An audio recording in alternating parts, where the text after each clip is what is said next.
Hey guys, welcome back to another episode of First Impressions here at MurrOtter. I'm Matt, and today we're going to be checking out Void Bastards. How good was that intro? Perfectly timed, the drop of the comic cover there. Apologies for my voice and for my absence from the channel over the past couple days. Thank you for bearing with me. I've been a little bit sick, which is also partially to explain for the comically low voice I have right now. I'm not trying to do it on purpose, although it does leave me sounding a little bit like Mufasa. Everything the light touches is our kingdom. It's not bad if you ask me. But anyway, I might do that occasionally throughout the episode just because I'm finding my own super low voice right now entertaining. Not to say it's not typically low, but it's lower than average. Anyway, enough about my vocal cords. Why don't we jump into this first-person roguelike game from Blue Manchu and Humble Bundle. Been having fun with this one. I checked it out a little bit just so I could walk you guys through the mechanics. That's why we have a continue and a new game option. We are going to continue rather than do a new game, only because the first little mission is a pretty blank tutorial, and I don't want to waste your time. I'm also playing with the controller today. Feel free to use these items constructed by a former client. For my own A little purposes. scrubbing with bleach should remove the bloodstains. So, I've died for my first time as the main character, which leaves me with a new character named Anna Brown. You can see her profile over on the left side, and that leaves us here at the workbench, where that's what I would like to jump into first. This game is a roguelike game. You're trying to make your way across space as sort of like an international criminal working for the quote-unquote good guys who seem to have a bad edge, or at least in how they handle their criminals. But what's nice is that that's how they work in the story of sort of semi-permanent progress in this roguelike. So similar to something like Binding of Isaac or Dead Cells, while every time you die you lose everything you had and all of your progress, some of the things you pick up in achievements through your previous playthroughs can help your future agents make further progress in the game. In Dead Cell, you do it by way of picking up cells. In Isaac, it's by achievements and beating certain bosses a certain number of times. So, in this game, you can see I've unlocked a regulator and a bushwhacker. Both of those now are essentially options for use in upcoming missions. So, we don't have to select that now. We do it on our star map. We decide where we're going to go. You can see on the far right is what we're trying to work our way toward. We could rest right now, but we don't need to. We haven't done anything yet. So we're going to go ahead and pick our first location. You can see on the right side, you can see the sort of conditions of the ship that you're looking at docking on. And on the left side, your current parts and data, how many materials you've gathered and whatnot that allow you to make further progress in the game. So, the Kel Freighter gives us the opportunity to burn a fuel and eat a food, while the WCG Therapy Brig has a padded jacket, a restraint pad. I'm not sure if that's good or bad, and there's a warp key in there somewhere. That one sounds more interesting to me, and it doesn't have any like red alert icons, which sounds nice, so let's do that. Minimal oxygen doesn't sound good to me. That's sort of your timer built into the game. So, for hopefully sake of ease, we're going to go here and see what they have. So let's go ahead and dock. This is the screen in which you can pick your loadout. So I'm going to take my gun, take my bushwhacker, and board the plane. And no, that is not a manscaping device, the bushwhacker, despite what it sounds like. So we're on the ship. We're trying to make our way around. You have the ability to open doors and close them, obviously, as well as lock them in an effort to slow down your enemies. You can also see in the top there, we have a health bar and an oxygen meter, which is essentially your time on the ship. We also have the ability to pause and see the overall map, but more importantly, we need to obtain a map itself, which will come from the helm up there on the right side. So we need to get over to the helm so we can unlock the data for this location. And that's going to be our first plan of attack here. So just a moment. We'll do that right now. Apologies, I was tangled up inside my own cord. This is the quality of things you get here at MurrOtter. So I want to make my way to the helm. I'm going to work my way forward through the ship while looking out for enemies. You can see we have somewhat limited ammo, 48 bullets, but we can get more. Just like that. I promise I didn't script out this roguelite game, which is fully RNG'd and procedurally generated. Again, apologies for the sniffles. I am getting over a little bit of cold and any kind of annoyance in my weirdly deep voice. I know, baby. It's been eerily quiet on the ship so far. Oh, right on cue. So. Oh, bull. So, what you can do, that enemy is a little stronger. You can tell by the color of the text on their heads. You noticed he had like a sort of yellowish text as opposed to white, which we have not seen yet. But that's to tell you it's a tougher enemy. And red is something you should just altogether avoid. I believe that can spawn enemies. There we go. We've got the ship data. And for 10 merits, which are over there on the right, which you can find throughout a ship, we can also get the enemy locations on the ship, which I'm going to go ahead and get.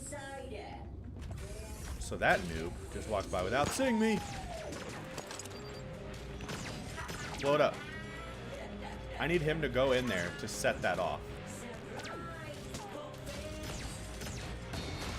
And it worked. Unfortunately, we've taken a substantial amount of damage already, but the key item we need is actually right here on the right. The key item is always denoted here by this giant star. That's the part that you're here on the ship to get, that you need in order to get off. You also have warped citizens, which as far as I can tell are just the enemies of the ship. And then all kinds of other loot opportunities. So it's a matter of balancing those out with how much time you have. So we have 5 minutes. There are also oxygen rooms you can find. On the right side you see marked by the O2 on the map, which is in the Atmo room. So we could try to make our way to oxygen and buy enough time to loot the ship a little more. There's also gene therapy in this room, which can basically give you passive debuffs as far as I can tell. I wish that the fork had been the item I was here to pick up. There we go. The restraint pad is the part we came here for. So in theory we can leave, which can be done through the Steve ship, or the Steve ship here at the bottom. But I'm obviously going to loot whatever I can before we leave. So let's go ahead and do that. It's a risk-reward situation like most of these games. So thin skin is a negative effect I have on my character. So you can see over here on the left, I'm damaged by radiation at twice the normal rate. So I could remove that. I could also add CMT approved, which means I don't trigger explosive drop by scribes. Or I can see loose items on the layout map. But I'm going to go ahead and drop my debuff so that I'm not a weaker player than I could be. And I'm going to try to make my way to the break room with the little time we have left. Based on the number of enemies, I think we have time to explore this ship maybe a little better than otherwise. We might, and sometimes you don't know what you're going to run into in each room. But in this case, we have the added benefit of being able to. Take the food, take the cash, which is 14, so we're already back in the black just from being on the ship. We had lost some money by just simply paying to get the enemy information. Uh-oh. Excuse me, why didn't I see you? We still have 4 minutes, so I'd like to continue to loot. Food is your opportunity to recover money between ships. There's no reason for me to go in that room, which has 3 enemies and no loot. I think we also need fuel, though, to get off. So I'm going to go ahead and go for that. Excuse me.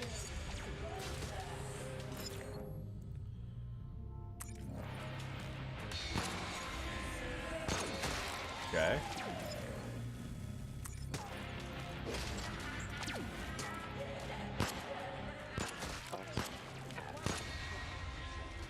Alright, so far so good. We're gonna make our way to the fuel container, since that's back toward the Steve ship anyway.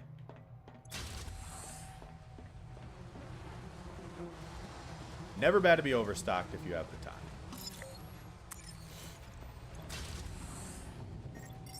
There's our lock mechanism.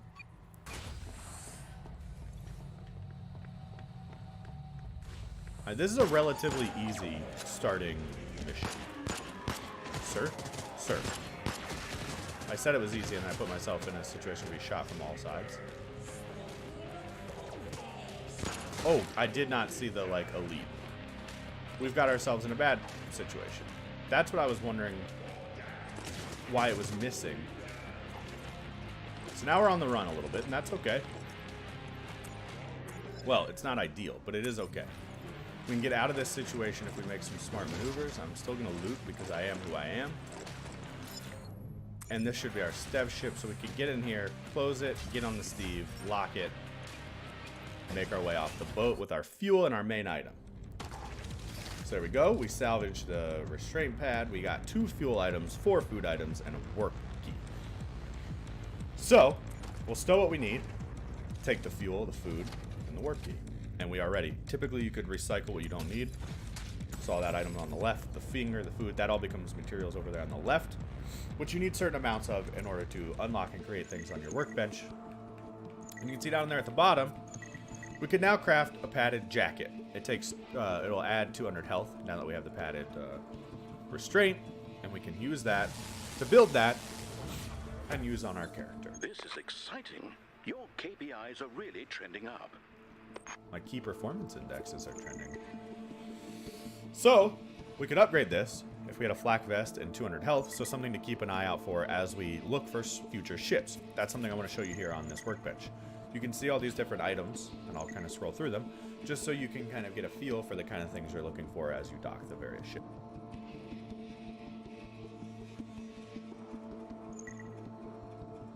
And you can see it's not just for your initial builds, but also upgrades. Those deep lacerations Pal detects are, no doubt, uncomfortable. Did you know that emergency medical care is available in Zonox vessels? I was not aware. Okay, so warp key, we already did that one.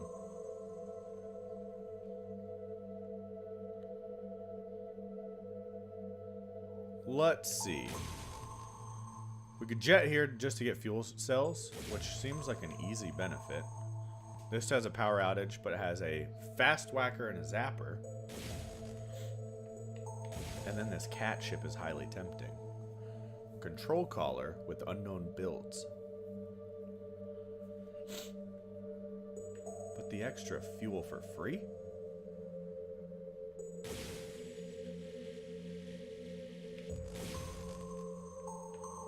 Huh. I'm going here. It's free fuel. It just seems smart. Some uncapped fuel cells are floating here, leaking precious fuels, possibly tossed overboard by fume-sniffing Jews. In any case, you're able to siphon a little fuel from what's left. Now, if you can't tell, the tone of the game is kind of fun and very light, very Borderlands-y, honestly. Like, I kind of hope this is the tone for the future Borderlands games. I'm going to rest, eat a little food. So you see we got minus food, but plus 35 health. We could do it again, and I'm going to, because I want to heal up. You can see my HP over there on the left. Rest once more, and once more. We're at 441 health. We're going to go above this. We're going to lose 69 health by boarding this ship, though, which I'm not sure why that is. But we'll do it. Although flattering to your figure, a starvation diet can be damaging to your health. Perhaps because I didn't leave myself any from food. LuxCore vessels. So we'll dock, and we'll try to find some food here. And we'll also look for the spiker. It features a med terminal, which will restore my health, spikes, and a bio. Not sure what any of that means yet. Remember, our health is permanently up because we found that straight jacket. I mean, armor. Excuse me.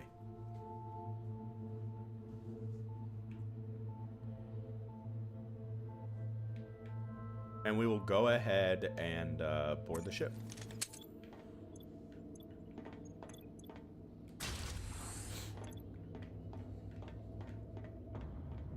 Yeah, but I really like the tone of the game. It has a Borderlands-y tone to begin with, but it's that kind of tone where I hope that it carries through the game. So, anyway, I don't like to blindly explore the ship. I feel like with the fuel differences, or I should say limitations, there's no reason to make yourself have to wander blind. I'd rather know exactly where I'm going at all times. So, I'd like to push my way to the helm of the ship at first, just so I always have a feel for where I'm trying to go.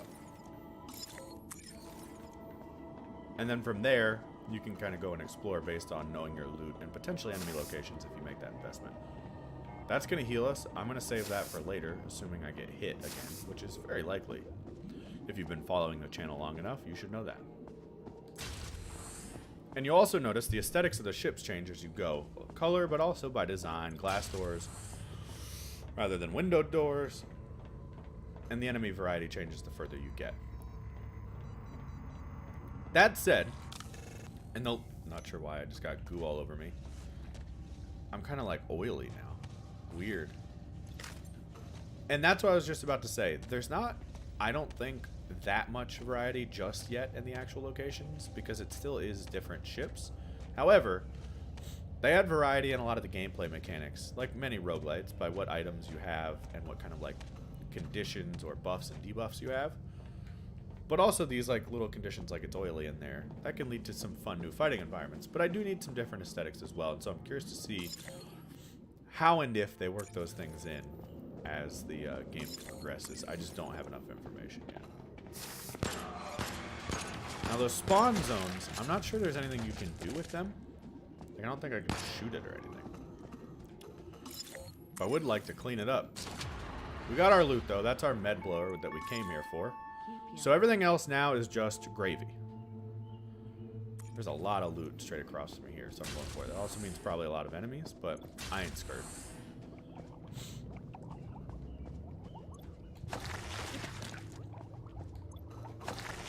Look at these creepy little colons swimming around that I'm apparently stealing. They're eyeballs? Okay. Why wouldn't they be? So I got a hand and some eyeballs. The lore of the game has yet to unpack itself for me. And obviously the cel-shaded sort of cartoon comic style is very reminiscent of Borderlands. And I'm into that. So in here, we have an oxygen tank, which can extend our time on the ship. We can go ahead and hit that. So now we've taken our oxygen from like 4 minutes up to 7, which buys us more time on the ship to explore. Just wanted you to be able to see that mechanic. I'm also going to get some fuel, because that assures that we can go further in our travels. Don't want to run low on fuel or food, as those are your sort of like survival mechanic pieces of the game. And you want to make as much progress you can in as little effort. There is a screw, so we'd like to avoid that if we can, because we can go now. Like, we've kind of gotten the things we want. There may be ways for me to get to some of this other loot without encountering that enemy. The screw has, I might not have mentioned this, but you notice had the red name above his head.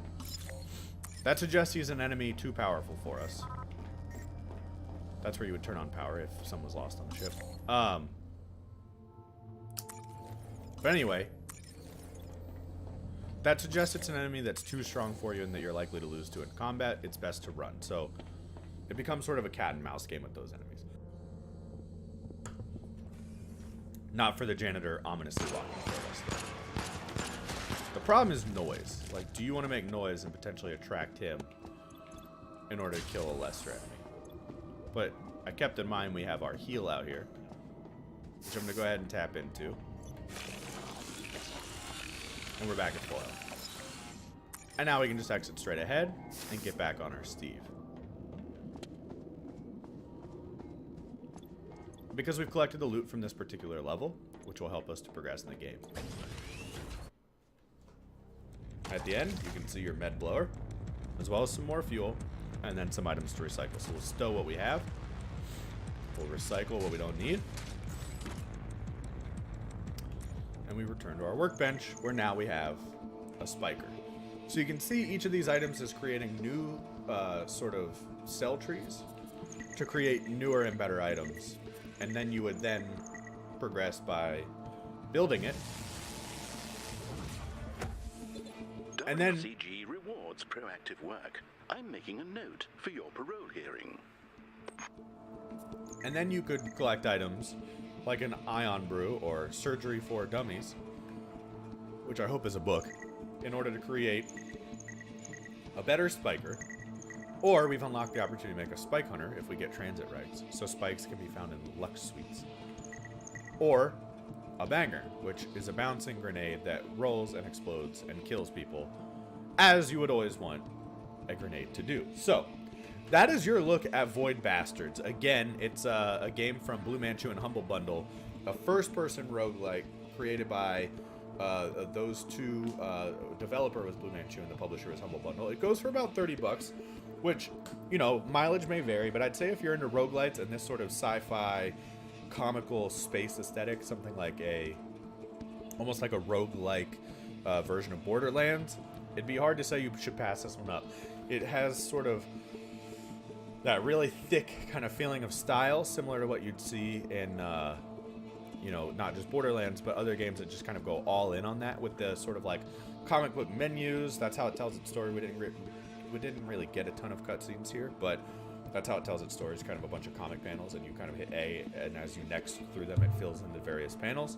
But that's how the story is given to you in this game, and you just continue to progress with your various agents. As soon as Hannah Brown dies, it'll take us all the way back to the start. We get to use these new items like the Bushwhacker, the Spiker, the Padded Jacket, and things like that we've unlocked.